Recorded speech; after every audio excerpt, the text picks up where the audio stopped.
Okay. So I told my wife I was putting the money in the 401k, but what I really did is I was bidding on that golden auction. Can you believe? Oh, shit. Oh. Hey.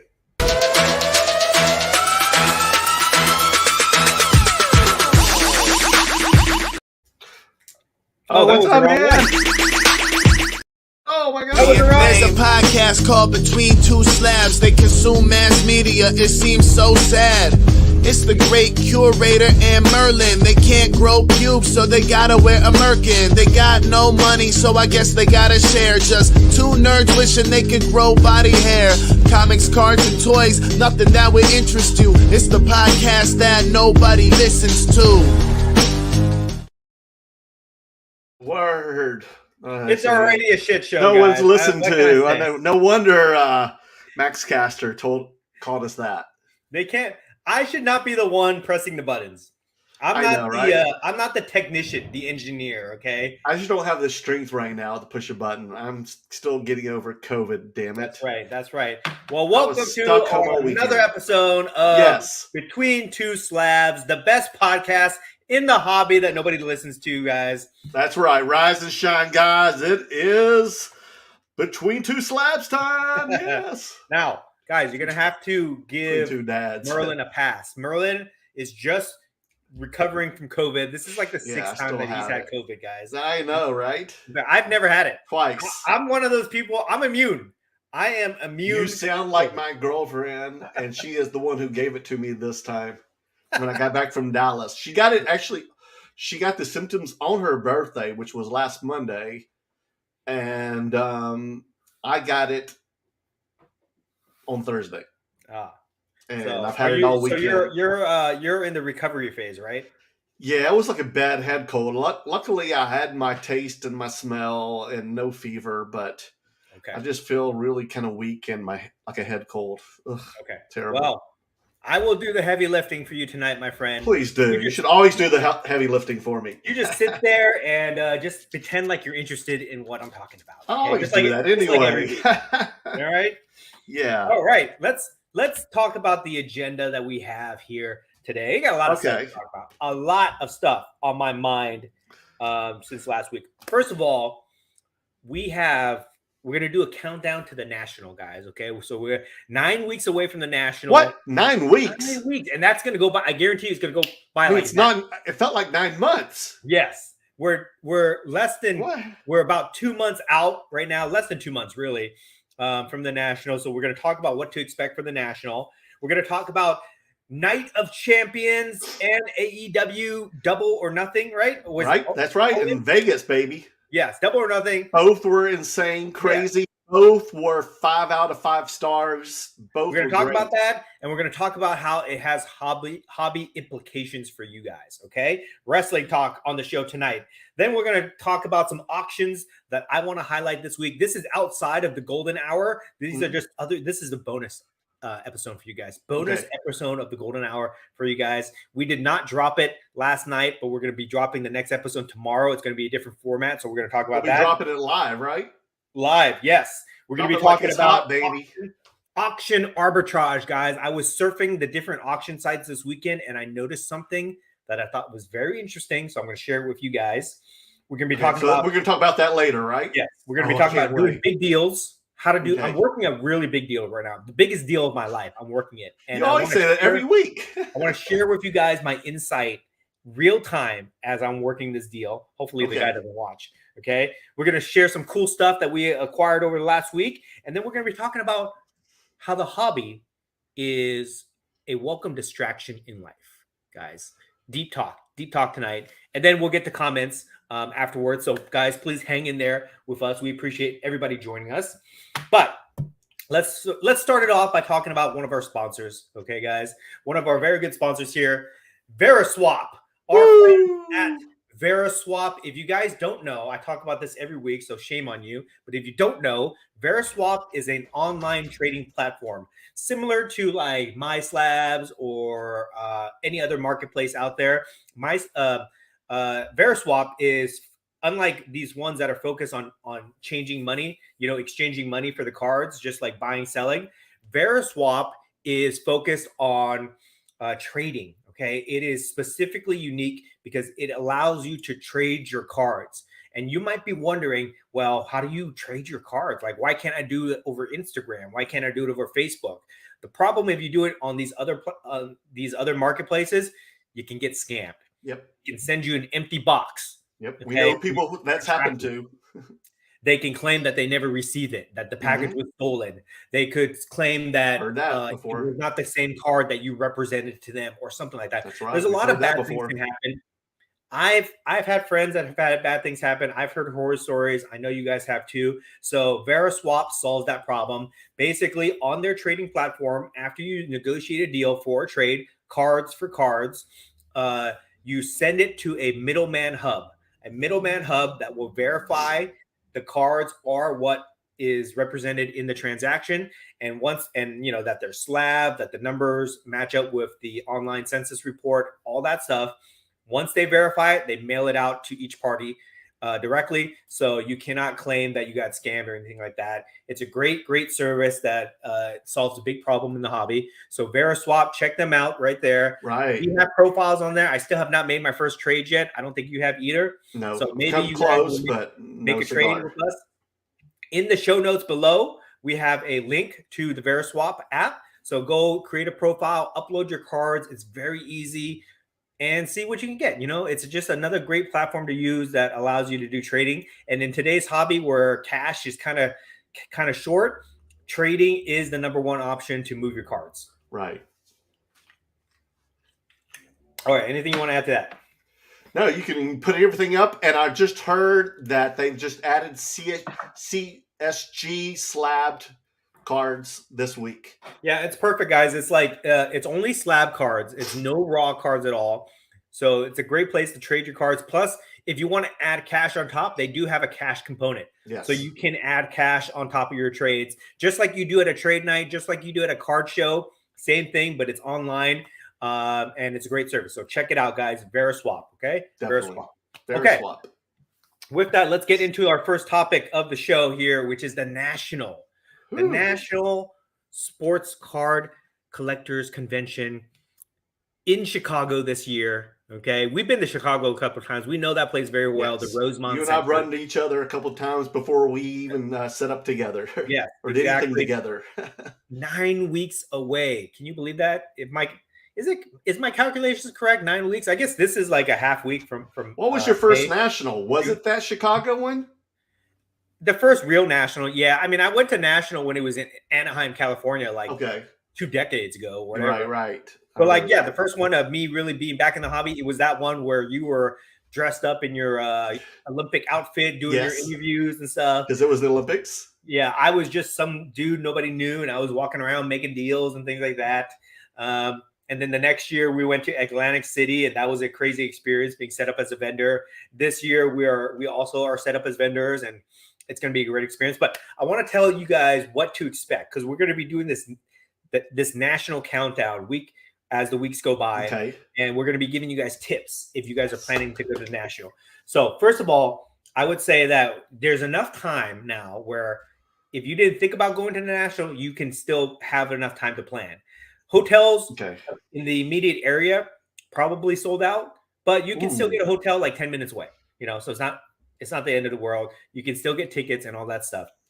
But here's what you should expect if you are going to the national. Okay, the national is like a card show on steroids. Take the biggest card show in the country right now, which I think is Dallas. We love Dallas. We set up at Dallas all the time. We show you guys vlogs.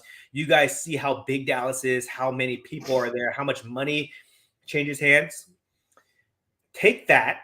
Times it by 10. I would say realistically, times that by 10. Big. And you have the national. The national is like the Super Bowl of cards for us. It's like you go there. The experience last year, do you remember at that time in July last year? Right. It was a down market. It was. People were we were to back shows, and everyone was just terrible. All Toronto, Chicago, and then there was another show after that leading up to the national. Terrible. Okay, even the Dallas show was not that good leading up to the national. We did local shows, everything. Ugh. And at that time, it was like, oh my God, the market's crashing. Everybody sucks. Whatever. We thought it was over. Yeah. The honeymoon was over. We got to the national, and it was like we're back in 2020. You know, it was just hot. People spending money. People doing deals. You know, every day was just a big blur. I was popping painkillers just trying to make it through the day, and I'm going to tell you, I was in a lot of pain about that procedure, but it was worth it, man. I would have done it again. It was so busy. Like if you watched the vlogs, I put a vlog. Yeah. I don't know if you put a vlog out there. Yeah, I did too. Okay, if you go back and you watch our national vlog from last year, you will see that our tables were like 3 people deep, waiting to talk to us the entire time. Like we didn't even get to eat. We were like there from like 9 to 6 o'clock or whenever they closed, just nonstop doing deals, buying, selling, trading. It was wild. Wow. That's right. So that's what you got to expect with the national. It's like a card show on steroids. There's just tons of foot traffic too. Some people don't go to card shows all year. They only go to the national. That's right. They save their money and they make the trip out to wherever it is. This year it's in Chicago, and they just go crazy. It's like a vacation. It's like going to Disney World, basically, if you're in the hobby.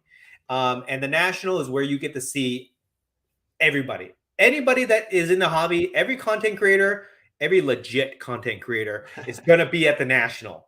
Okay. Every big card that you've seen is going to be there. Every big business, auction house, big company, they all have their corporate booths there. They have everything. And it's not just cards. They have like sports memorabilia. They have all sorts of other stuff there. But it's everything that you could ever want if you're in this hobby. So it is definitely worth the trip. If you're going to go to any card show any year, I mean, just one card show the entire year, you got to go to the national. And this year it's in Chicago, so it's a lot easier for a lot of people to get to. It's so much easier than Atlantic City. Oh my God, I don't even know why they have it in Atlantic City, to be honest. Last year, that was a lot of work. Going from California to Atlantic City was the worst. Did you have to fly into Philadelphia or New York City? Yes, I had to fly from Orange County to Philadelphia. I had a connector somewhere. I think Chicago was my connector. And then you were going to take a train, but you got lucky. Oh, yeah. I hitchhiked. But I had to go to Philadelphia, okay?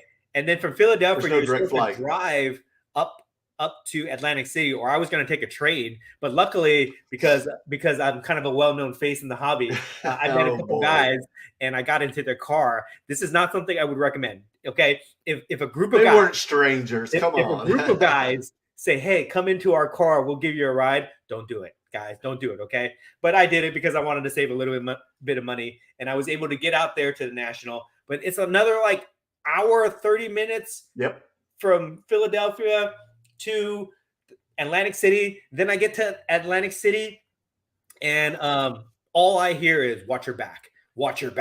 You know, don't walk around by yourself, you know? So it was just a terrible logistical nightmare to get to Atlantic City. The national itself was so much fun. When you're in the convention hall, so much fun. Yes. Everything else was difficult. Mm-hmm. This year, Chicago's a lot easier to get to no matter where you are in the country. And the area is less sketchy than Atlantic City because it's not really in proper Chicago. You know, it's like on the suburbs of Chicago, so it's a little bit safer. Yeah, Rosemont. Yes, the Rosemont area, not too far from the airport, so it's exactly 1 mile from the airport. Yeah, super easy, but it is a great time. So I would highly recommend, guys, if you listen to anything I say, if I am a true influencer, okay, if the words that I say that come out of my mouth through my microphone into your speaker and into your ears, if they actually have influence on you, then listen to this. Go to the national, okay? Make the trip out there. You will not regret it. It will be it's a lot of fun. Okay? Because other than doing deals, like if you're a vendor, it's big time money. It is big time money if you're a vendor, okay? If you're not a vendor, you can still make a lot of money. My first year as the national, I was trading cards. I made a ton of money. Yep, you were. It's more of a hustle, but people are buying. There is a lot of money, a lot of cash that changes hands at the national. So even if you just walk the floor, if you're selling your cards, you're going to do well. But also, there's every type of card there that you want. If you're looking for a grail or you've got some specific things on your list, chances are you're going to find it at the National. And then aside from that, there's all the fun camaraderie that happens at the National. Yep. You meet people that you talk to online. You get to meet content creators that you watch. You get to, you know, reconnect with your friends in the hobby. Trade nights go every night till they kick us out, basically. Right, and they're all at the hotels just right across the street from the convention center. You don't have to take an Uber unless you're like a mile down the street somewhere. But unlike Atlantic City, whereas you had to take an Uber everywhere you went, here you can walk. Yeah, they have everything there. It's centrally located. It's a great location. And you're just going to have a lot of fun. You're just going to have a great time. So, and if anybody that watches us right now, any of the Curator Army, the Merlin Maniacs, the Between Two Slab Army, if you guys go, please come to our table. Hang out with us. I want to see your faces. I want to meet you in person. I want to take pictures with you guys. I want to do deals. I want to sell you my cards, okay? Come see us. Hang out with us. There is talks that we might even sponsor a trade night. Between Two Slabs, collaboration with some other people, we might even sponsor trade nights so you guys can come to our trade nights, hang out with us, bring your pop culture cards, bring your sports cards, your vintage cards, whatever. We love it all. So we hope that you guys come to the National. You have time to plan for it, okay? Don't think that you'll go next year or anything like that. We don't know where the hobby's going to be next year. Go this year, guys. Go this year, experience it. It'll be a lot of fun. That was the first time I even went to a trade night, was the National in Chicago. I didn't even know what it was until then. It's so much fun. It was crazy. I'm looking forward to it. I am. Which ones did you like better? Did you like the trade night in Chicago or the one in Atlantic City? Chicago. Right. Chicago, it's just easier to get to, you know, because I stayed in that hotel. Okay. You know? It's just easier to get to in Chicago. Everything about Chicago is better than Atlantic City. I don't like anything about Atlantic. I'll tell you that right now. Not even the gambling? No, I don't like anything. I don't like anything about Atlantic City. Okay. I hope that they never go back out there. But the Italian food there was really good. Unfortunately, you didn't get the chance to try it. The Italian food. It was so good. Well, who knows? But that was the best part. If I never go back to Atlantic City, I won't regret it. Okay. Okay. And luckily, you and I were staying across the street from the convention center. Perfect. So we're very convenient. Yes. And we got a great setup this year. We got two big booths. Big booths. We're sharing with all our friends. Sunday League Investor, Mr. Minty's on board. Even our new friends, Hobby Korea, which I'll speak about. Oh my gosh. Okay. So we got a great Hobby Korea. We got Mr. Minty. Great booth of people where we're going to have all the great cards. We're going to have the best cards there, guys. I guarantee it. We're going to have the best items there. When you buy them from us, you can get them prepped by Mr. Minty. Yes. We have everything. It's a one-stop shop. It's going to be so much fun. I'm getting hyped. Are you getting excited about this? I'm getting hyped already. I'm hyping myself up for this. You better get some merch ready and sell at the booth. That would be a great idea. I didn't even think about that. Hey, I ordered a backup table for us. Yes, we need to get like Between Two Slabs shirts, some Merleworld cards shirts, great Curator PMG shirts. I'm sure people will buy it. Get your stand-up displays ready. Oh yeah. And I'm just hoping something really entertaining happens. I'm hoping that we do a big deal, a lot of cash gets dropped on a table, or a Grail card comes and I can try to buy it, or something happens. I just hope something really cool happens where it makes it like a really memorable experience. I think we're going to do live streams almost every day there, Mark. We need to find a way that we can do a live stream like we do in Dallas. I think that would be super popular. Mm-hmm. We'll segue into this real quick. I got to say this. I mentioned this last week, but I'm still amazed at how many people are watching that live stream. We have over 700 views on that live stream, that 4-hour live stream. Okay.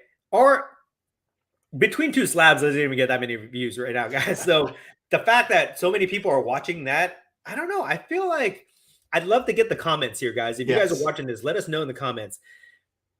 Do people prefer long form content like 1 hour, 2 hour, 3 hour shows? Because we're trying to condense it down as much as possible, but it seems like they don't. It seems like the shorter we make our videos, the less engagement, less views we get, the longer our videos are, the more people watch it. I don't know. Okay. It's weird to me. Yeah, I don't know, man. Let us know in the comments what you want, and then we will tailor our content to you guys, okay? Or maybe they're just, curious about us being at the trade night at these conventions. Maybe let us know what you guys want for our content, and we'll try to tailor it to you guys, because the reason we do this, it's not because me and Merlin like to talk to each other, because we can do that and hear ourselves talk. Yeah, we do this so that we can engage with you guys and interact with you guys, because we love the fact that you guys support us. So that's why we do it. So let us know what type of content you guys want to see, and we'll put it in there. Real quick here, I saw this. I thought this was funy. Okay, what is it? Sports card therapist. I just see your between two dads. I'm not a dad. Merlin's not a dad. I do have a dog though. He looks like a dad, but Merlin. Oh, shut up, dude! Merlin's like one of those. What do you call it? You're not a bachelor because you got a girlfriend. Yeah, I'm basically married. You're one of those adults that has chosen to not grow up. Yeah. He's not even married, guys. He's not even married. He's like, he has a partner. I've never been married either. He's one of those newfound adults where they just get a partner and they just live their life. You know what I mean? Kind of like Leo DiCaprio and Jack Nicholson and all those guys. I am a dad. I'm a family man. I take great pride in that. But Merlin's the opposite. Merlin's like a party animal. Not anymore. Merlin's the type of guy, he loves to go to like concerts. And, I do. And I love concerts. And red carpet premieres and bars. He's so LA, guys. He's so LA. All the trendy restaurants my girlfriend does, she takes photos of the food when we get there. We were just talking about this earlier before we went live. It's like, Merlin's like, oh yeah, I was going to this restaurant. I was going to this. And I'm like, I don't go anywhere anymore. I love to stay at home. I'm a homebody. I stay at home. I make my content. I play with my cards. I hang out with my family. That's it. And Merlin's like, oh, you're so boring, Dad. I want to go to the 3-star Michelin restaurant. I want to go to this new concert and this and that. It was good. What last week when I took my girlfriend out for her birthday, I went to this new restaurant and bar called Grandmaster Records. And it used to be a recording studio, now turned into a restaurant and popular trendy bar in the middle of Hollywood. And it's named after Grandmaster Flash, and I think like Blondie recorded there. A lot of famous people. I think Nirvana did and stuff. So it's all like music themed. I loved it, and I don't know if you've ever had it, but it's described as Italian Australian food, which I've never had before, but it was really good. That's a new one. Mm-hmm. It was really good. You should try it. I've actually had Australian food. What is Australian food? This was Italian Australian food. What's Australian food? Shrimp on the I don't know. Yeah, I guess. But it was pretty much Italian, but it just kind of seemed like almost like a California Italian fusion to me. But it was really good. Everything is fusion. Very good. Interesting. Okay, so let's move on to our not like out at Garden Denny. Over the weekend, okay, 2 big wrestling events happened: Night of Champions and AEW Double or Nothing, right? Yes, that was on Sunday. Yeah. And it was actually 3. If you're a huge wrestling fanatic, there was also the NXT thing going on Sunday too. Right. I forget what's that one called? I don't know. I didn't watch it. You didn't watch it? No, not because your woman won. Tiffany Stratton. Tiffany Stratton. Ooh. Yes. Oh my gosh. She is the new NXT Women's Champion. I love women's wrestling. I love women's wrestling. Anyways, don't get me started on that. Whew, let me calm down for a second. Let me get a drink. Cars, I think, are going to go through the roof. Yes, I know Dan's going to be looking for her superfractor soon. When I think of Tiffany Stratton, whoo, yeah, that ice is melting, baby. I know. Okay, so Roman Reigns does not win the tag team titles, but he doesn't get pinned. There's a new beef going on between Roman Reigns and the Usos. Okay, so I thought that's pretty cool. Still good storyline with the bloodline going on. Yeah, that storyline there is just like so great. It's just building, building, and it's not going to end. It's not going to end till like WrestleMania. Something's going to happen. They're going to next year. You mean WrestleMania next year? Yeah, they're going to build to something. Roman's not losing the title. Okay, until WrestleMania, until somebody big takes it from him. It's not going to be Sami Zayn. It's not going to be, you know, Cody Kevin for right Owens. now. Okay, who knows who it's going to be, but still Roman is still the head of the table. So that was really interesting. I think. Oh, and then, well, let's just talk about Roman real quick here. Okay, because something was on your mind. You had a little brain fart going on, Yeah. but I can't. Oh yeah, Battleground. Thank you, Perez.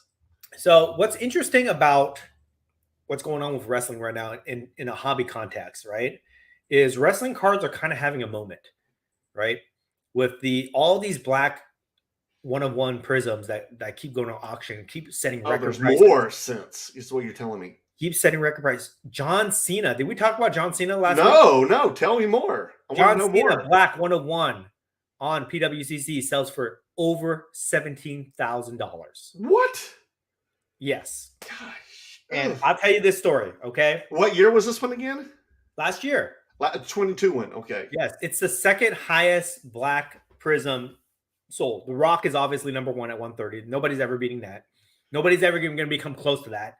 But Cena is the second highest now public sale.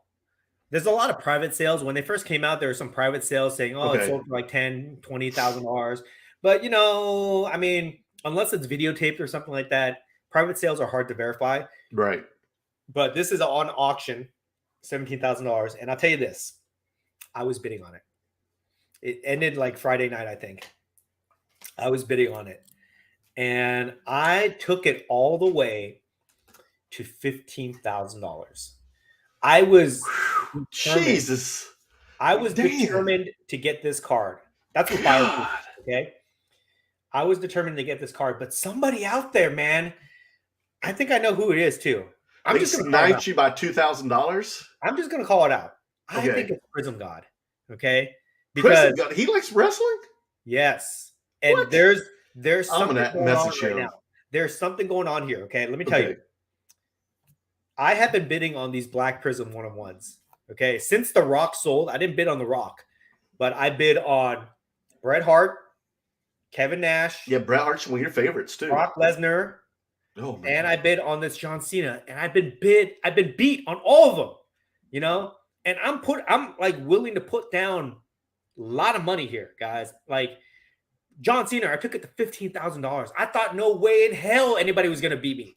When I took it, when I was at $10,000 on it, that's a lot of money. I don't have money to be thrown around like this. You know what I mean? That's a lot of money, Dan. That would be the most I've ever spent on a card before. I took it to $10,000, $12,000 buyer premium. Outbid me. And then I got mad. I got into like a pissing match with this dude where he bid on it, I bid on it, and I said, fuck it, I'll just pay more. I took it to $15,000. And then I was like, I snapped out of it, I was like, what am I doing? Bid rage going on here. It was because I knew it had to be the same guy that beat me in those other auctions. You think so? Bret Hart, I took Bret Hart to like $8,000 and then somebody beat me. Kevin Nash, I took to like $1,500 because I didn't want to pay that much for it. Somebody beat me. Brock Lesnar, I took to $5,000. Somebody beat me on that, right? So I'm getting beat by these dudes and I'm bidding it up and then I snap out of it. I'm like, what am I doing? What am I doing? I cannot spend that much money on it. Forget it. So I backed off and I thought that would be the end of it, but it kept going. It kept going until it ended at 17,000 some change. Couldn't believe it. So my sources tell me that I think it is Prism God. Okay. I know for a fact he bought the Andre the Giant, which I didn't bid on the Andre the Giant. The one of one as well? Yes. He bid on the Andre the Giant. He won that. He won and the how much did that go for, the Andre? 8,000. Oh, that sounds pretty good for 8,000 for Andre. Now it looks pretty good, right? A goat like that. It's a great looking card too, to be honest. Yes. So he got that. He got the Kevin Nash. Somebody else got the Brock Lesnar, I think. But something's happening here. Okay. I feel so. Are you telling me that WWE Black Prisms are becoming the Star Wars Superfractors? Yes. Basically.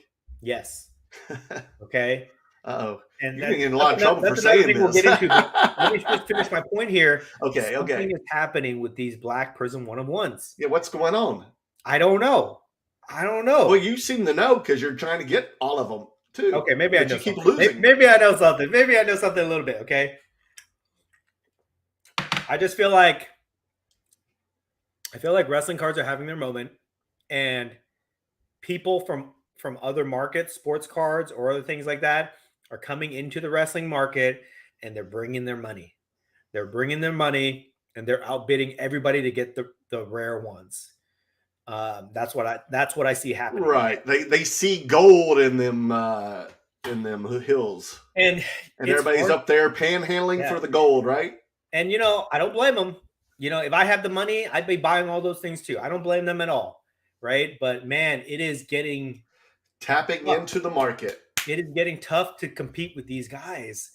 The only satisfaction I take is that I made them pay up for it. You know what I mean? Right. If they're gonna beat me, I made them pay up for it. That's the only satisfaction I take in this. But I'm seeing these cards, so it will be interesting to see if these cards reemerge. Like, are people trying to flip these cards, or are they getting locked away in PCs forever? Who knows? Who knows? We're going to keep an eye out on them, aren't you? I'm looking. Okay. I'm looking. There's a Mick see Foley where they one. End up at, right? There's a Mick Foley Black 101 on Golden Auctions right now. So that will be Mick Foley Golden on Golden. Yeah. It's a Black Prism. Yeah, I'm not going to bid on it. I'm not a Mick Foley fan, but are these all slabbed or they're all slabbed? Yeah, okay. They're all slabbed. So here's my next thing I want to say about that. This is all first year Prism last year. Okay. Remember that product was insanely hyped, $1,200 for a box at the beginning, right? And then it came down quick, and then everybody made fun of the product. Everybody said blah blah blah, pumping down. It was just junk. Yeah. Right. Now the boxes are about $300 a box. Okay. I realized after seeing these one-of-one sales, I realized there are some one-of-ones that have not been pulled yet. Big ones that have not surfaced. And I checked with the wrestling collectors and seeing if these cards have exchanged privately, and nobody's seen these cards yet. The Roman Reigns one-of-ones right are still out there. Hulk Hogan one-of-ones. Now, how many different one-of-ones are there in a Prism series? I think 2 to 4. And what's the different colors or patterns on them? It's all the same stuff. They're all like black, or there's some gold. Like I don't know. I don't know, to be honest. There's so many. I know there's 2 different version blacks, but I don't know what they look like. Want are the black. Let me know. The black finite and the golds. There you go. Okay. That's the only thing people want. And there are still some big cards that have not been pulled yet. And those boxes went from $1,200 down to $250. But these one-of-ones are commanding thousands of dollars. Even the golds. There is a rock gold, which we'll talk about this later. A rock gold PSA 10 on Golden right now, $7,500 for that card at auction.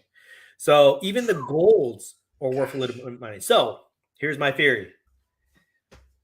I think I need to go hunting. I need to buy a case of Prism 2022, and I need to go hunting and see if I can pull something good, because oh my gosh, a lot of that stuff has already been ripped.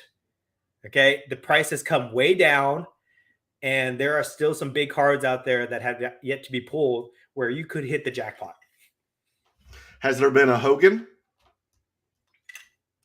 No, not yet. Rhea Ripley?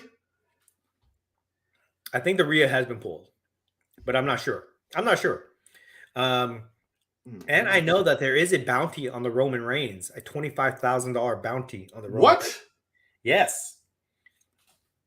Jeez. Yeah. So don't be surprised if you see me hunting, ripping some Prism pretty soon.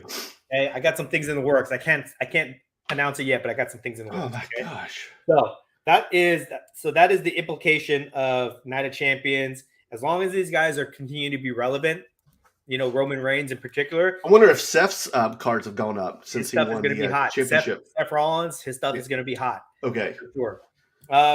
Real quick, I didn't watch AEW Double or Nothing, but I caught the highlights. I know MJ won. MJ gave a great promo. And then the Blackpool Combat Club won too at the end. Okay. Where the Japanese wrestler turned on Omega. Okay. that was his friend, and then he joined the combat pool. Did you listen to Max Caster come out and do his rap? It was so great. It was so great. Hilarious. He mentioned Dominique. Yes. It's so great. That guy is so talented. I'm so glad that he did our intro. If you guys haven't heard it, it's great. But anyways, MJF continues to be the clear star in AEW, which makes me anticipate the release of AEW Metal. Even I know, right? Gonna get a case of that, Dan? No, I'm just gonna buy the MJF PMG. The MJF PMG, green PMG, when it comes out, I'm hoping that nobody is that the rarest one, the green? Yes. I'm hoping that nobody cares enough about AEW at the time to get it, but I'm gonna get that green PMG. And I'm telling you, in our world, that's gonna be the card that transcends AEW wrestling cards. I hope you're right, man, because I love AEW. It's good, and that storylines are getting even better and better. If you're an AEW fan and you collect cards, the first AEW set, it was like entry-level trash. It was. The next one they came out with, same thing. Okay. Metal will be their premier set, and Metal has the PMGs. The green PMGs are going to be the ones that people are going to want. Okay. It checks all the boxes: rarity, legacy brand. It'll probably be well designed, as long as they keep the retro PMG, which I think I've seen the preview. Okay. Keep the retro PMG. They don't do like a new style PMG or anything like that. It's going to be groundbreaking. The first wrestling PMG cards outside of the Hulk Hogan employee exclusive that they ever made, it will be huge. Okay. I can't wait. I mean, hopefully they're supposed to come out end of June, so we will see. We'll see. Okay. So there's that. All right. Let's talk about our next sponsor real quick here. Let me pull up here. Okay. We got it. We're contractually obligated to do this, guys. So bear with us here. Stand-Up Displays are there. They are. Stand-Up Displays with that logo over there. Stand-Up Displays makes the best stands in the hobby, hands down. There's nobody that makes a better one. If there's somebody that makes a better one than Stand-Up Displays, you let me know. I will review it. I will evaluate it. But in my opinion, in my humble opinion, as the hardest working man in the hobby, this is the premier stand in the hobby. This is the Vera stand made by Stand-Up Displays. This one holds it comes back like this, and it holds like all sorts of different slabs and things like that. They're the only stand company right now that does not 3D print these stands. These are injection molded. Injection molding. What that means is you get a very smooth finish. You don't get the little lines. It prints the pictures and the text. It prints it very crystal clear. All right. Yeah, that is really nice. You can tell that's really nice.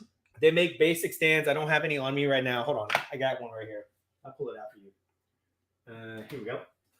They make the basic stands where they just go on the bottom. Way better. That's the basic version.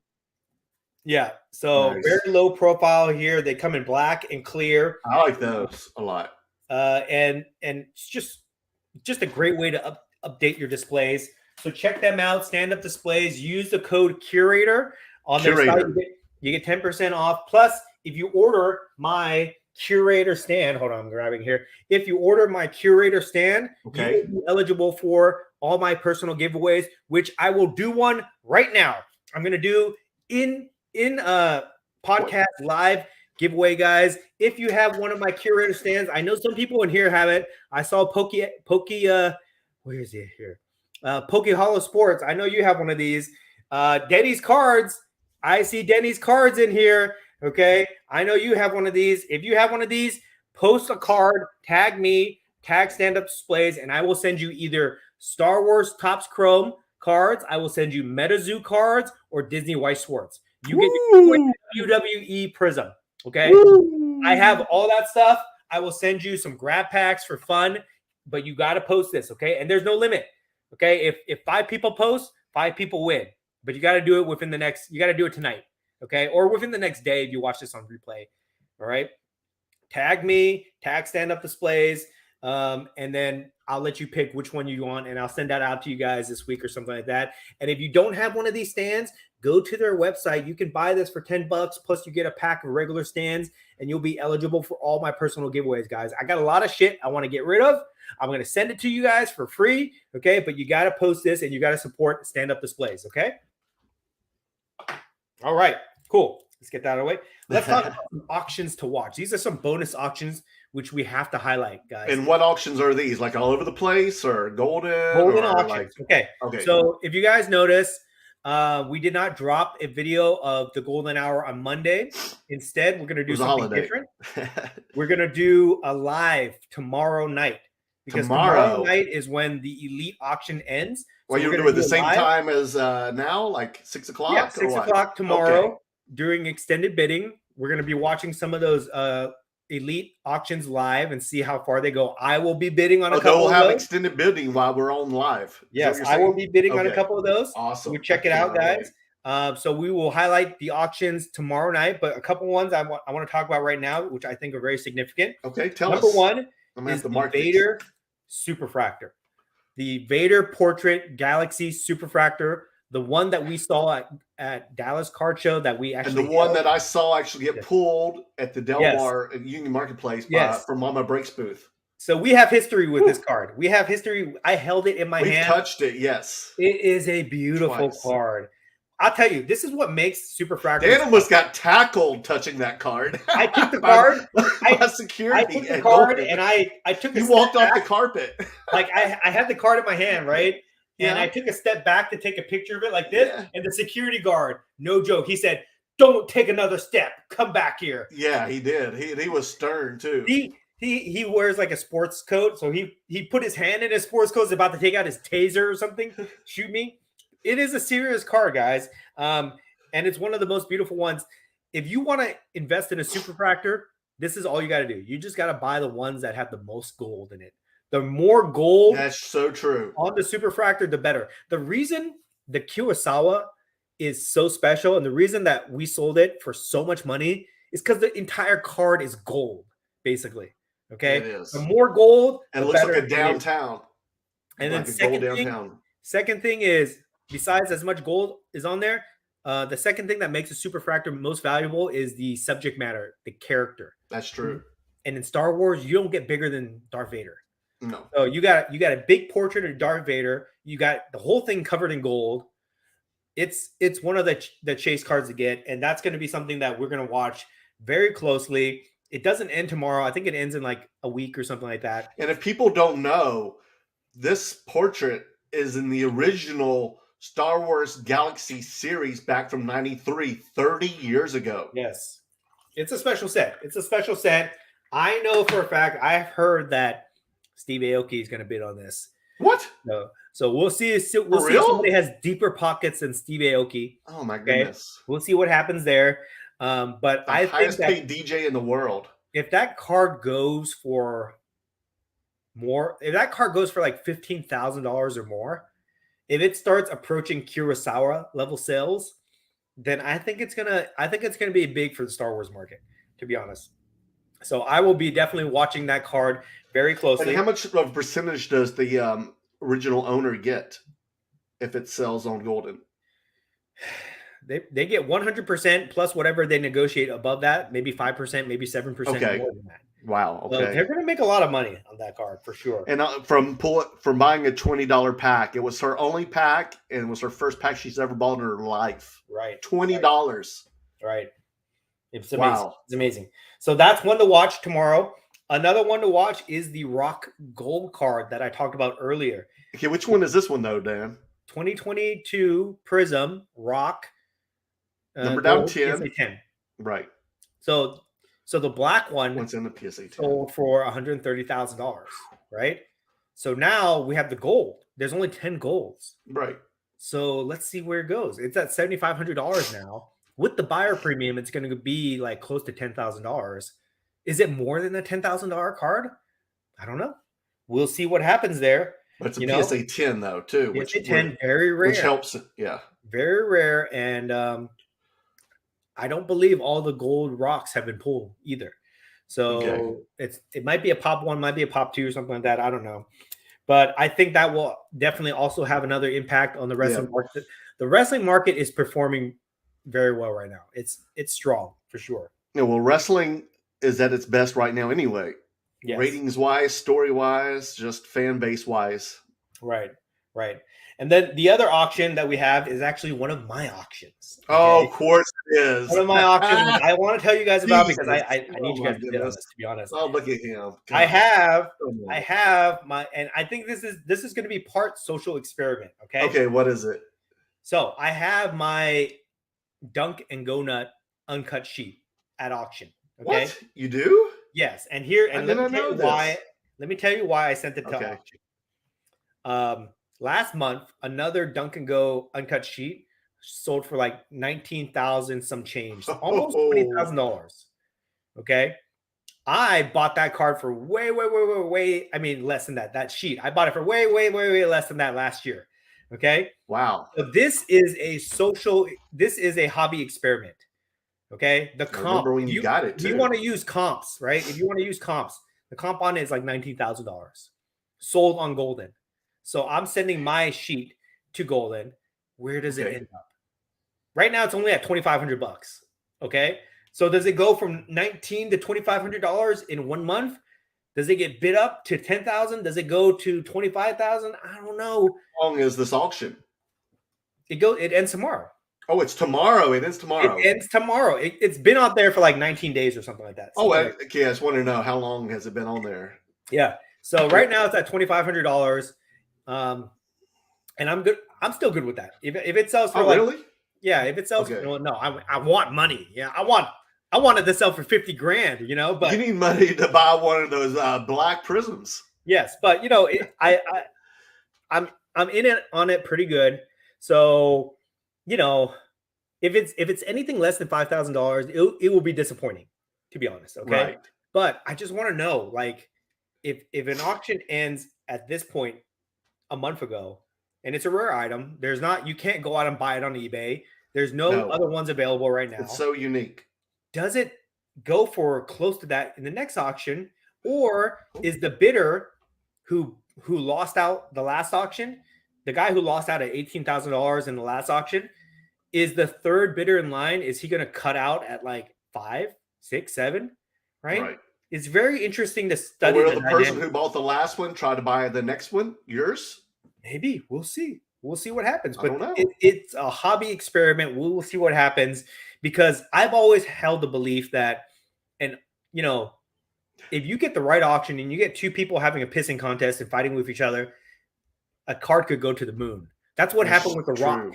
The Rock Black 1-of-1, $130,000, two people fighting with each other. That's what it is. I want that to be me. If you resell that card today, does it hit 130? No, I don't. That's a high risk to take. No way in hell. If you take the top bidder out, no way in hell it goes that much. Yeah, what would this person now do with that card? I don't know. Keep it in their piece. It's a flex. If you spend that much money on a card, it is a flex for sure. But anyways, so we'll see what happens. So guys, if you want, you can watch that auction with me. If you don't know about it, go bid on it. Good luck. So that sheet of yours, that's on the basketball side, right? Yes, the basketball elite. Which is on the elite. Okay, I want to check it out. I want to mark that, bookmark it, so I can watch it as well and see how it does. Piece. Hope for the best. Hope for the best. If it goes for over 5, I'll be happy. If it goes for under 5, I'll be pissed. Okay, we'll see. We'll see. It's the first time I've ever used Golden. I know Adrian would like to get on it. He loves those 90s basketball cards. Yeah. First time I've ever used Golden as a consignor. It might be the last time. Oh, it is? Yeah, it might be the last time. If this doesn't do well, it might be the last time, even though they're a sponsor of us. Okay. Well, I sent in a bunch of pop culture and wrestling, so let's see how it does when it gets listed. That's right. So 3 auctions to watch tomorrow. We will be doing the Golden Hour tomorrow. Golden is our third sponsor, which we're going to shout out real quick. Oh, so while we're on the show tomorrow, we can see how your sheet does. Yes. Okay, we can watch it. We'll watch it live. Yeah. We will watch it live, and you'll either see me be like, yeah, or you'll see me get pissed and just start cursing everything out. We will see. Whatever happens, it will be super entertaining, I'm sure. Yes, it will. You're always join us tomorrow, guys. 6 p.m. Pacific Standard Time tomorrow. We will be doing the Golden Hour live. We want you guys to join us. We want you guys to comment, watch. We need all that engagement. Please help us out. Come hang out with us tomorrow. Okay, let's move on real quick to the next topic. Here is talking about auctions. I want to talk about this real quick. Okay. So, I've been talking about like how I've been watching all the different auction houses. There's like yes, you've been doing like that for 10 quite different a while auction now. houses that I watch Yes, regularly, and it's getting to the point where like a good chunk of my day is spent just scrolling through auction houses. Right? That doesn't surprise me. I noticed something very interesting. What is it? And I've talked about this before, but I'm going to talk about it again because I specifically saw more things. I'm seeing more auction arbitrage.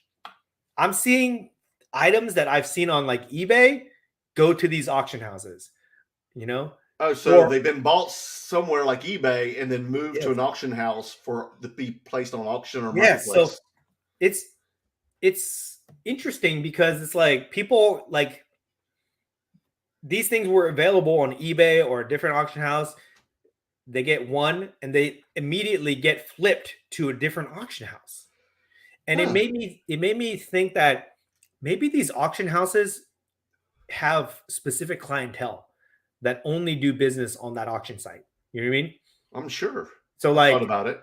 So, they may not have seen an auction that ended on Golden or eBay, but they might only buy on Heritage Auction or something like that. Right.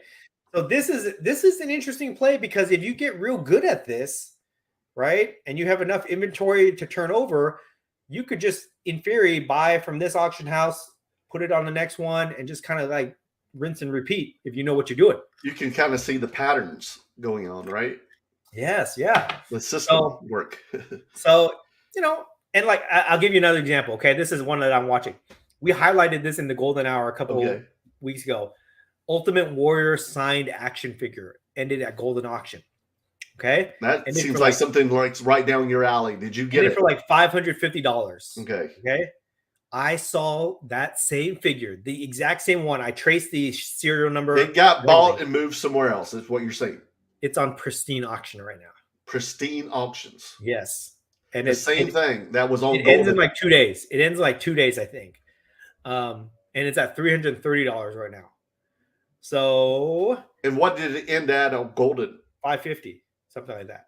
Okay, so they've got to make. That was just a couple weeks ago. $600-700 to at least make a profit. Yeah, that's just a couple weeks ago. Yeah, we did a show on it. So we'll see if this works, right? Sometimes it works and sometimes it doesn't. It's a dangerous game when you do this. It's very dangerous. It's definitely gambling. I wouldn't flip something within a couple weeks like that. It's very soon too. Yeah, what I would do is, and I do this sometimes, I'll buy something on an auction site and then I'll list it for like buy it now, or I'll take best offers on it, right? Because then you can control it. But I wouldn't send it right to an auction house right away because it might sell for less and you lose money. You know what I mean? Well, I bet it's Adrian. So we'll see. We'll see what happens. But I think that me and Adrian talk about this all the time. CV Sports Cards. We talk about all this all the time. So we'll see how that plays out. Okay. But what I am specifically looking for now is just rarity. Okay. I'm combing all these auction sites. I'm looking for one-of-ones. I'm looking for insanely rare items. There's one item that I'm looking at right now. I'm not going to say it because I want it to be a surprise. If I somehow win this, which I don't know if I'm going to win it, but if I somehow win it, I'm sure it will knock your socks off. Okay. Ooh. You specifically, Merlin. I hear this. Socks off if I can get this auction. So we'll see what happens. Okay? I wonder what it is. But if you guys ever wonder about like what you should be buying on these auction sites, you don't buy regular things. You don't buy anything that you can go on eBay and you can buy it for. Okay, you only buy rare items like one of one, unique memorabilia, things like that. That's the best play with these auction sites. Okay, real quick, I gotta talk about this.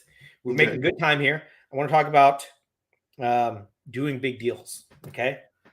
So I am in the midst of an intense negotiation, all right, with this guy. This is a private negotiation? It is a private negotiation with this guy. Okay.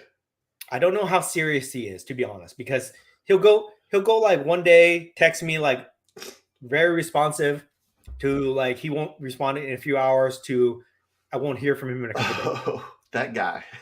I don't know how serious he is, okay? But we are in the midst of a very big negotiation. And he's legit, right? I got a reference from him from somebody that I know. Gotcha. Who says always have a reference. They did a deal with him, so they say he's legit. Okay, right? good. So I'm in the middle of this deal, and here's what I want to tell you guys. Okay, so first we start talking, we come to tentative agreement, and then we don't communicate for a couple of days. Then the deal gets taken off the table, tries to renegotiate. Then we don't talk for a couple of days. Finally, I told the guy, I said, let's, if we're not going to close the deal, let's not waste any more time. Let's end the conversation. Okay. Boom. Then he comes back. Then he says, fine, whatever. Okay. Then a couple of days go by. Then he re-engages me and he says, let's talk about this a little bit more. Okay. Let's talk about it on your terms. Calls me up on the phone. We start talking. We have a good conversation. Okay. So here's the point of this deal. Okay. The bigger the deal gets, the longer it's going to take. Okay. And deals can get hot and they can get cold, but they can get hot again. So whenever you're negotiating, here's my pro tip for you guys. Whenever you're negotiating these big deals, understand that you always want to leave the door open. You always want to leave the conversation open so that they can revisit it, because sometimes people get stubborn on a price. They say, this is my price. I'm not going over this, whatever. But if they have enough time, maybe they reconsider.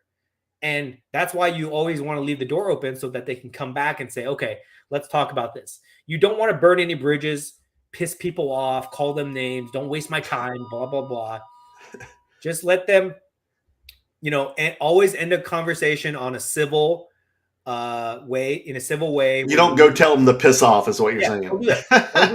Because believe me, I've done big deals.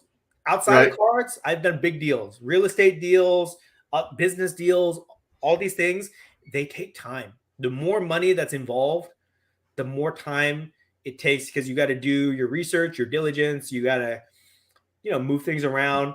Little deals you do in a few minutes, right? If it's like under $1,000, little deal. Okay. The higher the dollar amount, the longer the deal takes. So don't get discouraged if you're negotiating with people, even if you feel frustrated, if you feel like they're wasting your time. The deal can always be brought back to life, is what I'm saying. Right. So that's where we are right now with this deal.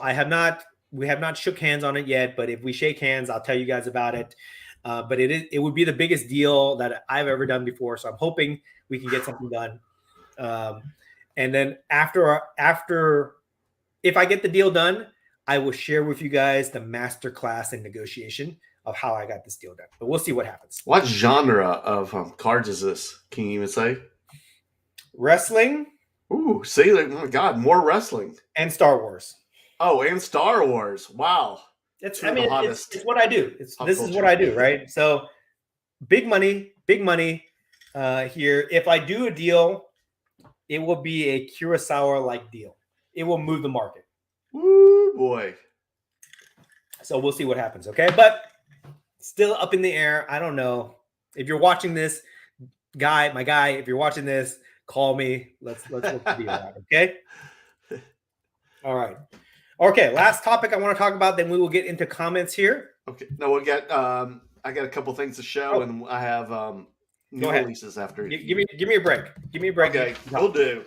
Okay, guys, new releases coming for this week.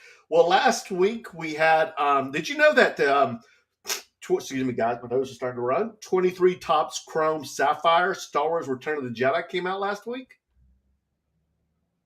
Did you know that? What is it? Sapphire Return of the Jedi. I saw the pre-orders. Is it out? Are people ripping it? I don't know yet, but I know it came out May 23rd. We're supposed to. Then coming out today, we have 23 Topps Garbage Pail Kids Prime Slime Trashy TV. I don't know if you're into Trashy TV. Garbage Pail Kids is wild. So Jerry Springer type cards, I guess. Mm-hmm. I don't know. Then tomorrow we have Super Break Pieces of the Past Founders Edition. I know you've seen those things where you have like Thomas Edison, Benjamin Franklin. And you might have like their hair or piece of a letter or a piece of relic or something, that's in the card. Those came out last year. Well, they're going to have coming out tomorrow. And then June 1st, next week, we're going to have 22 Upper Deck Marvel Lore Box. And this is from the MCU. There will be autographs. There will be sketch cards and all kinds of cool stuff in there from the MCU. Awesome. Okay, so guys, lately, Dan's been talking about wrestling. All I've had is wrestling. And I'm pretty maxed out now. My wrestling is ready for the national convention. So I've changed it up. I'm going back to my old love, my true love. I mean, I still love wrestling, but what's my other love, Dan? Do you know? Music. There we go, Dan. Winner, winner, chicken dinner. So I bought this cassette, but this isn't the reason. You know who that is, right? No. That was Britney Spears. Okay. That was her first song. Hit Me cassette single. I think I had this on repeat in my car. No, I'm kidding. But anyway, what I bought with it was her very first card by Jive. Interesting. Mama. Interesting. Hit me one more time. That... And PSA does grade this card from Jive Records, 1998. And they do grade it, and that's considered her true rookie card. And then I started thinking about, okay, who else besides Britney, but who are like the most prominent, relevant pop artists around the world besides, like, I know Dan has his Blackpink and his BTS cards that he's K-pop, got graded. K-pop. I'm thinking, like, K-pop. Who else is big besides, like, hip hop? Who else? Taylor Swift.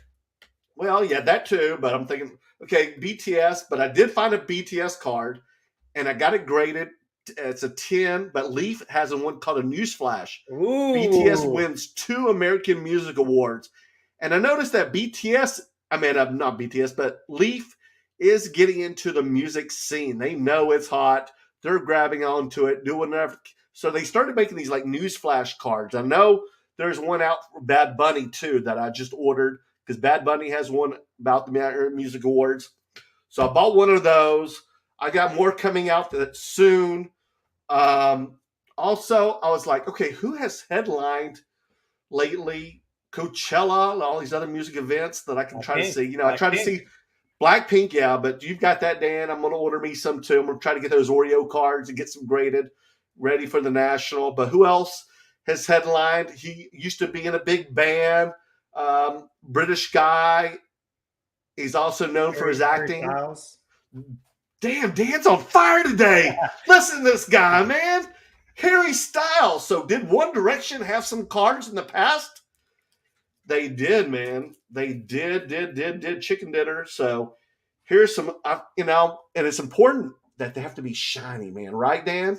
Not just the base cards, but shiny cards. That's part of the checklist. Look at this. One Direction. 2013, Panini made these cards. Look at pretty handsome Harry there. Handsome Harry. And he also has some that where he spells his name, Harry Styles. So you can get these, or One Direction. I don't know what it spells. But there is Harry 10 years ago. That's his first true rookie card.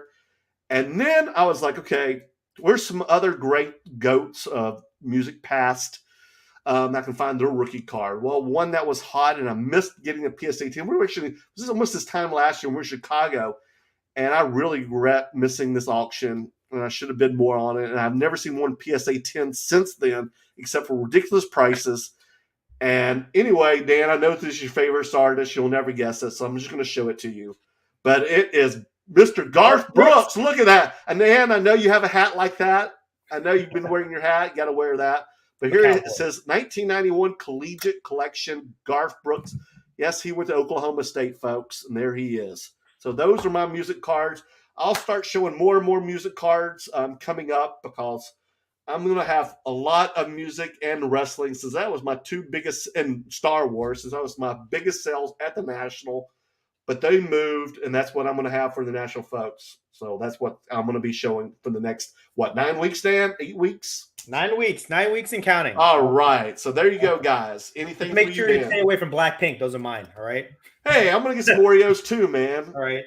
I want to show you guys something real cool here. Okay, show us, man. You might have noticed on my Instagram that I've been posting these cards by Piggy Banks. He is an artist. Okay? Yeah. And I went to go visit his studio, and I was so amazed. Oh, you did? When was this? Over the weekend. Oh, you did? Oh, Yeah. wow. Okay. I was so amazed at like his studio, his process, what he does. I got to give this guy a lot of love, and I'm going to give him a shout out. Okay. So let me just tell you about Piggy Banks real quick here. This is not a sponsored ad. I just want to support him. He's not paying for this or anything. I just want to support him. He's been watching an avid viewer of ours, and he's come to visit us at the shows local. Yes. And so he doesn't make custom cards. Okay, guys. That's what everybody keeps asking me. Are these custom cards? Are these custom cards? No, he doesn't make custom cards. Custom cards, in my definition, is when you take cards, you cut them up, you layer them, and you make a shadow box, or you paint on them like Luke the Cardist. You paint on them. You take an existing card, you paint on it, whatever. You make it your own. You customize it, right? He doesn't do that. Altered custom card. Yeah, he doesn't do that. He is a graphic designer. He makes art on the computer screen, and then he prints that instead of making a 8x10 print like most artists do, and they sell it on their Etsy page. He prints it in the form of a card, a little 3x4 card. He slabs it up. So he presents it in the way that we as card collectors understand. He makes slabs. He makes his art into slabs, basically. And he presents it in the medium that we understand as card collectors, which I think is so cool. Okay. So this is how he presents his stuff. He's got this it looks like a shoe Nike box. Yeah, it looks like a Nike shoe box, right? It does. Because he's also a sneakerhead. So he's got a great logo. His logo right here. You see, this is where, like on a Nike box, this would be where shoe size it is. So he makes this label that looks like a shoe label, which is really cool. Okay, very urban pop culture-ish. Then you open this up. Okay, you open this up, and it comes like this. Look at this experience here. Okay, it comes with this nice little canvas, like a suede canvas sack here. Okay, so the way that he explained it to me, he wants to create like a fun experience when you're opening his artwork. Okay, and that's what he calls it. He calls it artwork. It's not cards, it's art. Okay, you open this up. This is the latest one I got from him. Okay, this is the back of it. All his cards look the same in the back. It looks like a vintage ticket design. He signs There's each like one. A thumbprint even on the back. Yeah, that's his thumbprint. Oh, it is? Yeah. Oh, wow. I saw him do the card. He puts this is real thumbprint. He signs all the cards. He labels them, whatever they are. They're serial numbered, right? Look at this card right here. And they're numbered. This is what he calls the Virgin Leia. Oh. Oh my goodness. Look at how beautiful this thing is. Wow. Okay. So he designed this. This is not like he drew it on top of a card or anything. He designed this and then he prints it in the form of a card.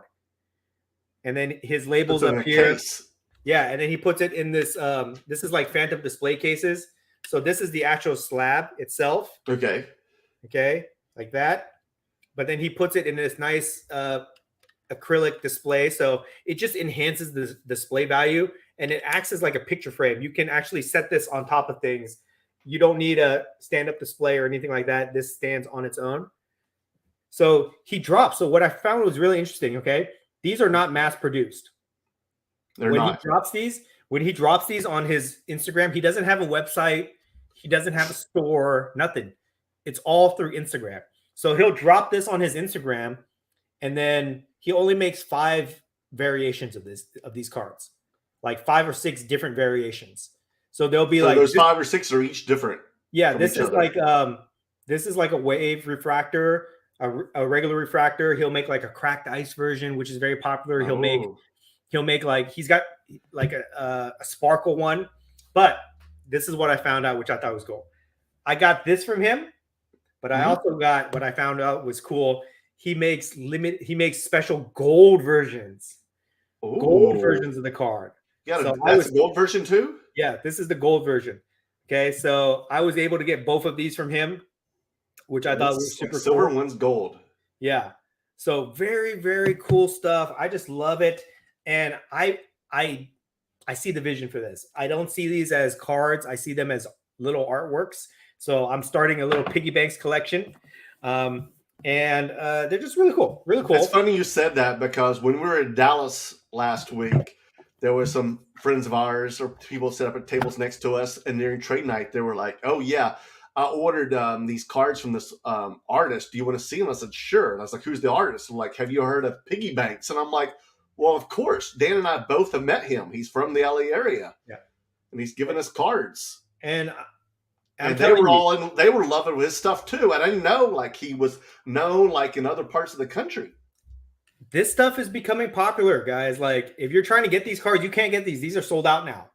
Okay. There's only like 5 or 6 of them that he prints in each run. Yeah, Dan bought 2 of the 5 or 6. I did. He hooked me up. I got 2 of them. And then like I have a whole collection now, but when he makes these things, he makes them in very, very limited numbers. And they're just really cool. I've been seeing them at different card shows now, and I've been seeing them trade secondary market value. For this whole thing, it's $200. All his cards are $200. Okay. Right? So they're all just a flat price, $200. You get the whole box, everything, the case, everything like that. And I've been seeing them sell on the secondary market for like $500. Yeah, so it's interesting to me to see how he's starting to gain a reputation within the hobby. So I think he's really cool. I'm a big supporter of him. And then I want to show you this. Yeah, those guys, our friends also bought, what are they called again? The glass casing, the Phantom cases? Yeah, Phantom cases, acrylic. Yeah, he has his own because he has his logo on it. And they bought those too from him. So these are custom. Okay. He, so he made me, since I'm such a big supporter of him, he actually made me, he took my file and he made me a cracked, oh my gosh, ice PMG, never done before. Cracked ice PMG version of the Curator logo. Check that out, guys. Amazing. He slabbed it up and everything like that. He says explicit art. And on the back here, he signed it. He put his thumbprint, but he also wrote, "This is the way. This is the way." So very cool. So go check out Piggy Banks. You can only buy this stuff on Instagram. So you got to follow him and you got to DM him when these things drop. And if you tell him that I referred you, he might. I'm not going to promise anything, but if you tell him that I referred you, he might bump you up on the priority list because there's a waiting list for all his stuff. Okay, so check him out. If you like any of his old stuff, you can message him. Maybe he might have it in inventory. I don't know, but most of the time, always ask. The worst he can say is no. Yeah, so check him out, Piggy Banks. We want to support him. And that's Piggy Banks with an X, not an S at the end. Piggy Banks. Piggy Banks, BANX. BANX. Okay. And remember, guys, it's not custom. It's not custom cards. It's not licensed or anything. It's original artwork printed in the form of a card. And they're beautiful. I love them. Okay, so last thing we want to talk about, and then we will get to the comments real quick here. I want to talk about this kind of like a kind of serious topic, but I want to talk about it. I think it's worthwhile discussion. Through my time in the hobby, the last 2 years or so, I've made a lot of relationships with different people where I get to know them on a personal level. It's not just like I see you at a show or it's like you watch my content. People that have DM me or that I see on a regular basis and I've gotten to know them. I become friends with them. We exchange numbers, we text and we talk, and it seems like, a good number of people that I know have some type of problems, right? Everybody has problems in their life. Life is just life where it's not always smooth sailing. You always have some type of issues come up. Personal issues, work issues, financial issues, whatever it is. And I noticed that when I keep in touch with my hobby friends, that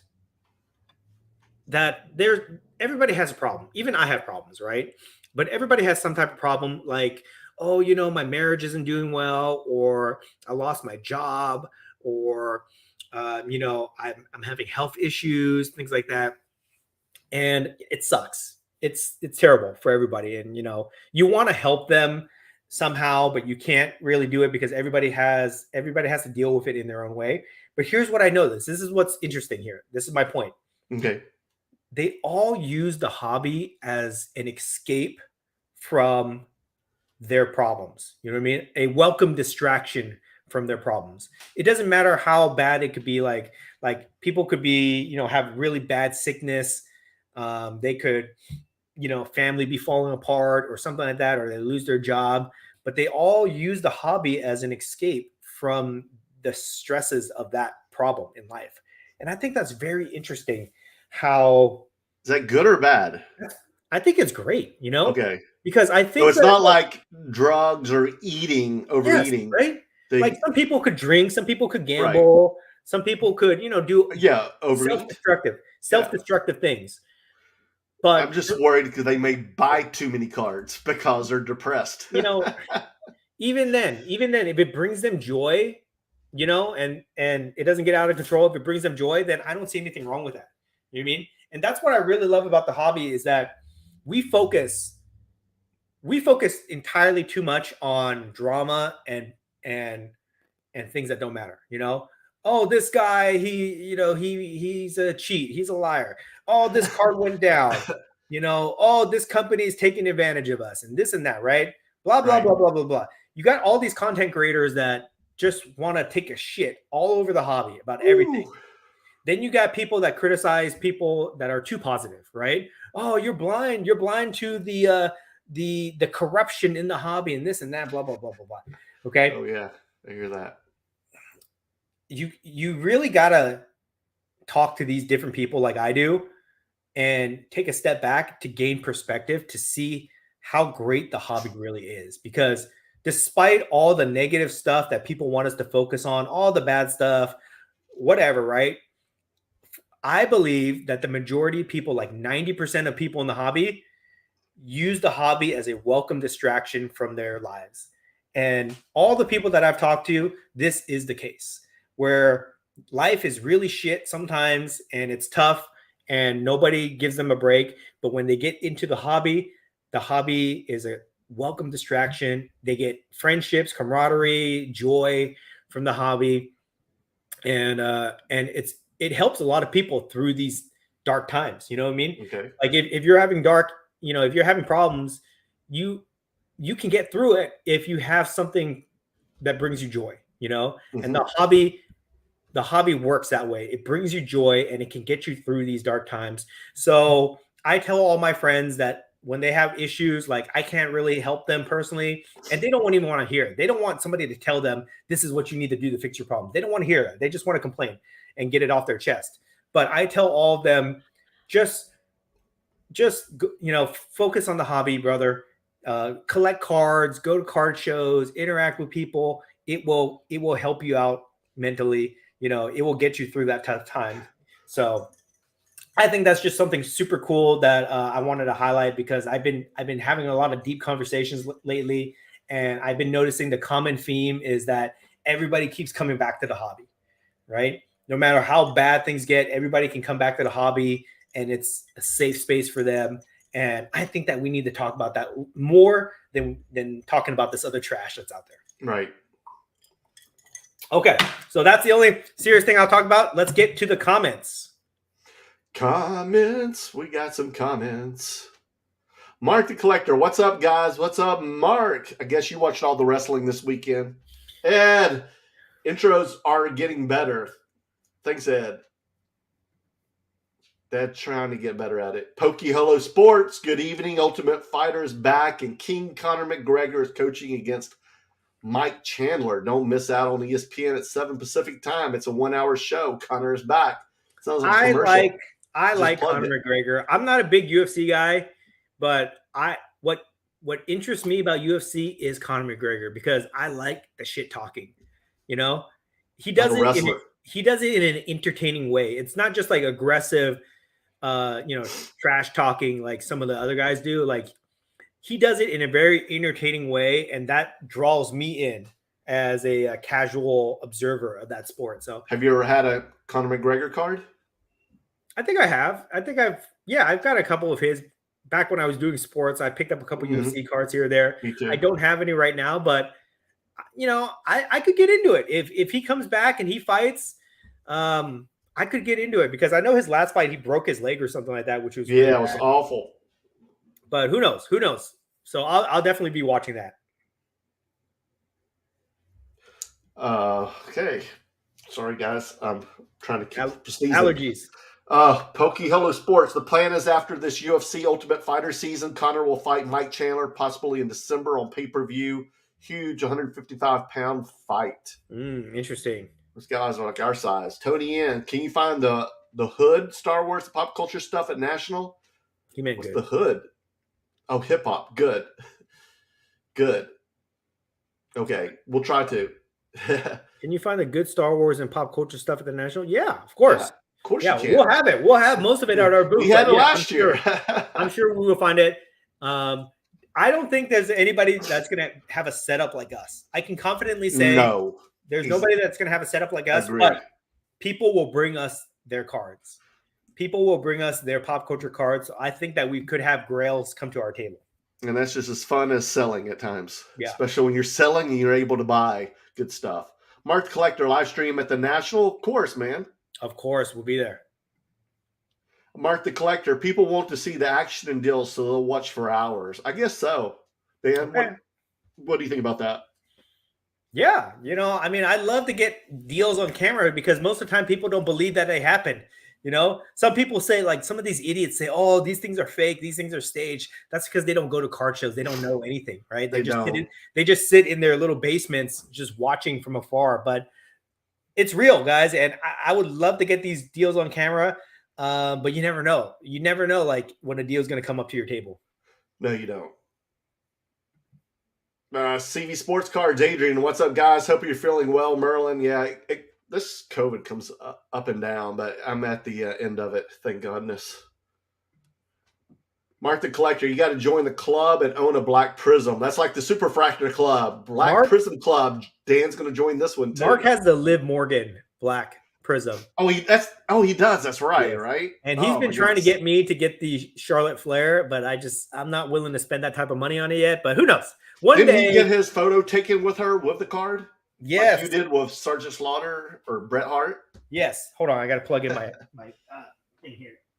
Just up here. Didn't you do that, Mark? How many Black Prisms do you own, Mark? Okay.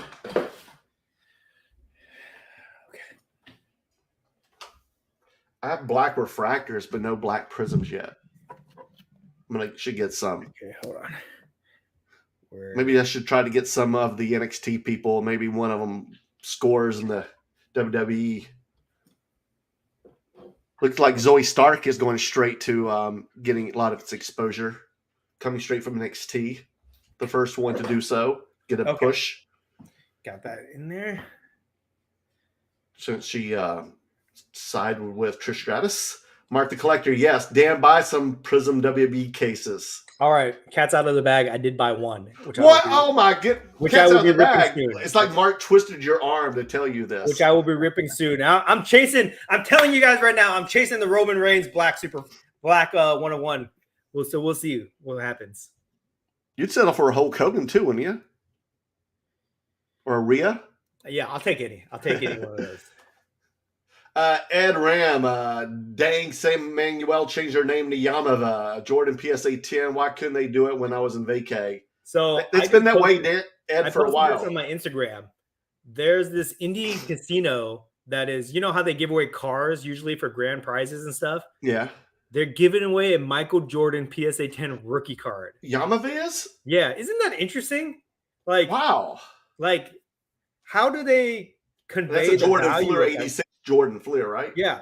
It's on their website and they have billboards on the freeways. But like, how many people actually know the value of a PSA 10 Jordan, right? Because usually they give away a car or something like that. Okay. Where you know, okay, this has value. But now giving away a PSA 10 Michael Jordan, I think that's very interesting that a big casino would make that type of investment. Ooh, and how do you win it? I don't know. I think you go there, you enter a drawing, or you win the jackpot on a slot machine or something. I don't know. Ed, come back from Houston. Go with me. We'll go see Missy Elliott this summer. Merlin sent me the bootleg version of what? I forget what it was. It's so long ago. Ellie Hobbyist. EJ, what's up, buddy? AJ, hey, friends. What's up, buddy? Ed, Merlin, Dan look to see if San Manuel sponsored y'all. Okay. I tagged them in my Instagram reel. So if you guys want us to be sponsored by Indian casinos, just make sure you share and send a message. Okay. 25 Perez. Did you ever get the Hulk Hogan redemption card back from Panini? The auto? Yes, he did. I know he did. So I got the original, but I'm not going to send it in because I don't trust them, to be honest. Did you have that out at Dallas? I don't remember seeing it. No, I didn't because I don't want to sell it. Oh, okay. I thought so. I was like, wait a minute. I'm just going to take it as is. I mean, whatever. I don't trust Panini. I don't trust Panini to take this back and give me a Hulk Hogan. They'll probably give me Otis. You get Otis auto. Yeah, they'll give me the Otis on card or something. I don't trust that.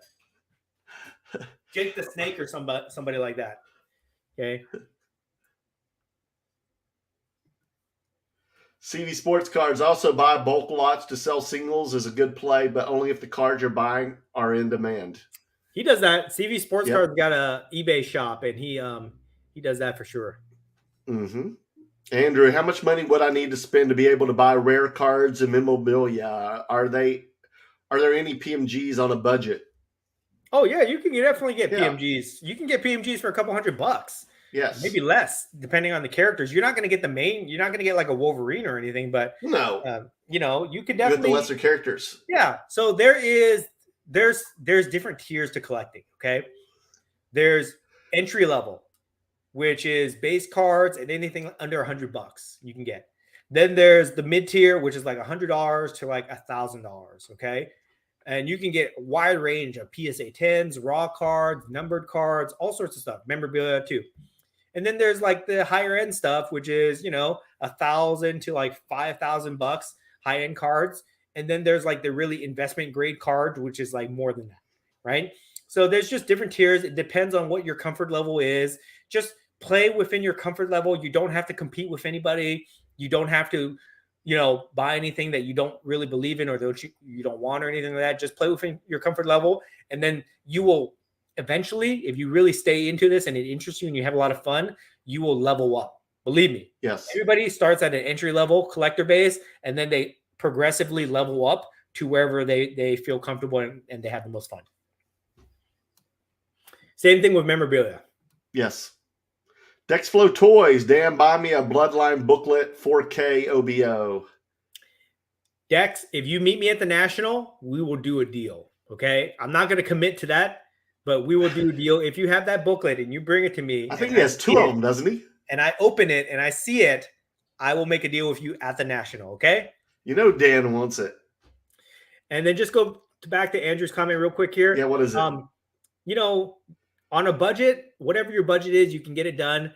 But just understand that if you want the rarest stuff out there, you're going to have to pay up for it. Okay. The rarest stuff commands the most premium and is the most valuable for sure in terms of holding value and everything like that. So just manage your expectations. Well, you got to do a lot of work. It's just not going to be handed to you on a silver platter. Right.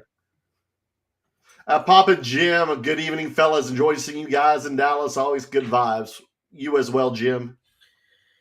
It's always great hanging out with him. Mark the Collector, I got a pick with Liv with the Immaculate Laundry Tag patch. Auto 1 of 1. Next goal is a pick with the Black Prism. There you go, Mark.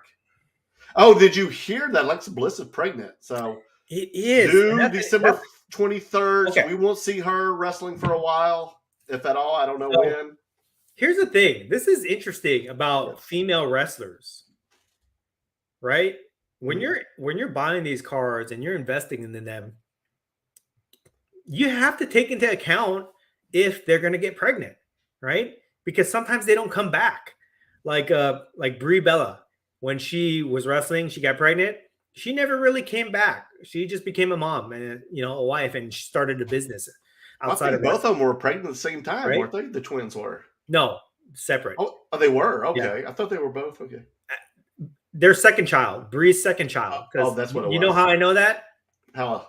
Because I used to watch WWE Divas. So because Dan wanted to be the first father. So Becky Lynch, she has the baby. She comes back right away. Yeah, she does, doesn't she? She was great. Her and Seth both. Yeah. Didn't lose one step, right?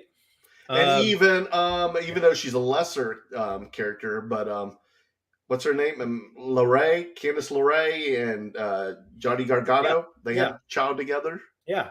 So who knows if we'll see Alexa Bliss again? I mean, you don't know, right? It's almost like you know, they retire basically. Plus, I think the women don't have the longevity of men. No, they don't. I mean, besides Trish Stratus and Lita, but even then, I mean, Trish Stratus is still wrestling at a pretty high level. Still there. Lita kind of just fell off after that fake injury and that. I think she was just a transition to create a story between Trish and Becky. Yeah. So, you know, the women have a shorter shelf life for sure. Right. I'm actually very worried about Charlotte Flair because I love Charlotte Flair. That's my PC, Charlotte Flair. I got my supers right here. Right, but she's Charlotte getting Flair. Up there. She just got married. She's with Andrade. Mm-hmm. And at some point she's going to have a baby, I'm sure. You know, she's what, 36, 37 now? Yes, plus she's a little bit older. She's not getting any younger. So, you know, we might not. That's probably why she's taking time off right now, I bet. Yeah, she's on vacation right now. She's probably trying to have a baby as we speak. I follow her on Instagram and she's like in Hawaii or something like that. There you go. They're the island of conception. Yes. So I'm thinking to myself, oh my God, am I never going to see Charlotte Flair again? Plus, I think at the WrestleMania match where we actually saw that live, which was so awesome. Right. At the WrestleMania match, it was almost like a passing of the torch moment. Yes. With her and Rhea Ripley. Mm-hmm. So we'll see what happens. But I'm thinking about that now when I collect these female wrestler cards, you know, and if I'm investing heavy money into them, I'm definitely thinking like, okay, do I want to? What's the career path of this person? Are they married? Or, you know, something going to happen to them? Because I think that's something you need to consider with these cards now, unless you don't care. Anyways. And well, and Bianca is married to Montez Ford. Montez Ford, thank you. Right. And you know, she just gave up the belt too this week. And she's a bigger star than him. You know? Yeah. She's a bigger star than him. So who knows? Never know. So you know, like, I don't own the belt. So I mean, sometimes maybe they'll never have kids. Like Natalia, right? She's the longest wrestler there, right? She has the longest career of all the female wrestlers, and she's married, but she's never had a kid. Oh, really? Yeah. So we'll see what happens. Okay. Anyways, okay. So that pretty much hits all our comments tonight. So we'll go ahead and wrap this up. So you can just continue to rest and recover. We need you. Thank you. Great, Merlin. Okay. We have tomorrow night. Anything else you want to go over before we do our closing statements here? No, just check my stuff out on Merleworld Cards on YouTube and Merleworld Cards, as you see below, on Instagram. And I also started posting shorts also on TikTok along with Dan. Merlin's on TikTok. We're both on TikTok, so we're on everything now. Yes. And then tomorrow, guys, we will be doing live. Remember, we will be doing our live Golden Hour episode, doing extended bidding tomorrow night on while we're watching Golden Auctions. So come check us out, hang out with us as we highlight the auctions that are ending tomorrow night, as well as the auctions that will end Thursday night. And we will be doing our giveaway, $100 giveaway. I don't know, to be honest, guys, I don't know if Golden is going to renew our contract. It was only a 2-month contract. So this might be the last $100 that we give away. Okay. So we want to make sure that this show is really special. If this show is really special, maybe they'll renew us for another month. We'll please see. Watch us. Please just have it on. Yes. Just turn it on. Come down to this show. It's going to come down to this show tomorrow night. If we get good engagement with you guys, then we'll probably get our sponsorship renewed. If nobody shows up, fuck it. That's it. We're done. Oh my God, you heard it from Dan. I've never heard Dan say that before. So guys, please watch it. Okay. We will be giving away $100 tomorrow's episode. I will also be giving away my giveaways for you know, my personal giveaways with the curator stand. So check that out, guys. Tomorrow, 6 p.m. tomorrow. Check that out. And then that's pretty much it. Great conversation tonight. We will see you guys tomorrow. Thank you, guys. Talk to you tomorrow and next Tuesday.